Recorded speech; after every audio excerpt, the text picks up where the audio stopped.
Addiction is a family illness, which means that recovery should be a family experience as well. Kit Wilson is a member of the board of Minnesota Recovery Connection. She's a stout member of the greatest recovery church anywhere in America, right down here on State Street.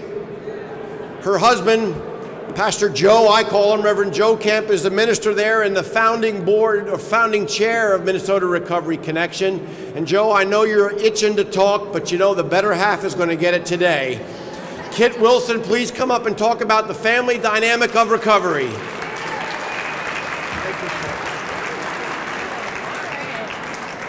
Oh, it's great to see so many people here. And my name is Kit. I'm a family member in long-term recovery. And I'm going to talk real briefly about the family because we are the voice that really doesn't get heard very often. I am a grandmother, a daughter, a sister, a niece, a cousin, a friend, a wife, and a mother of an addict, an alcoholic, or a substance abuser. I got into recovery when my son was 16. He left home and was living on the streets as a drug addict and an alcoholic. I tried for several years to change his behavior.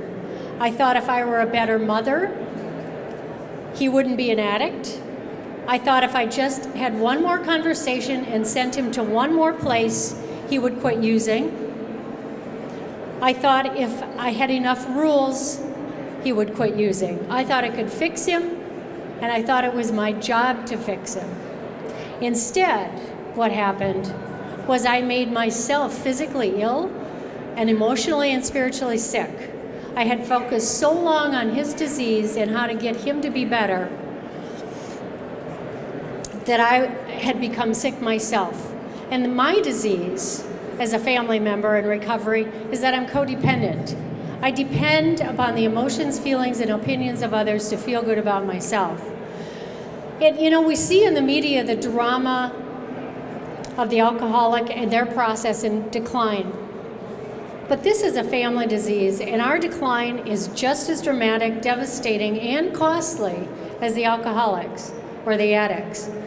Think of all the lives the addict affects: children, parents, co-workers, schoolmates, all directly affected by one addict, and all of these people need some kind of recovery from their broken lives.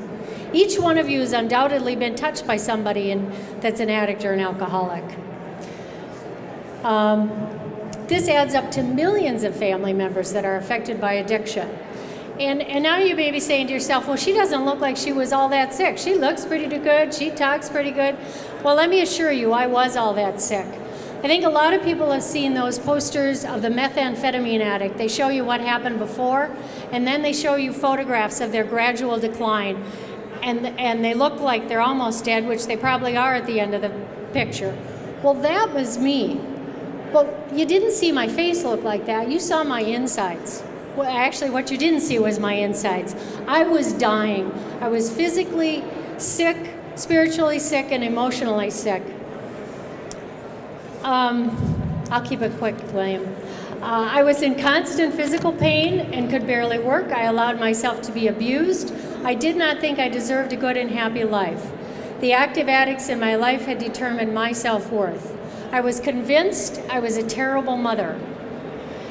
And here I am today at the state capitol, able to stand up in front of all you and advocate what I really believe in and what has changed and saved my life. So, this is a family disease, so let's not forget the family and everybody else that this disease affects.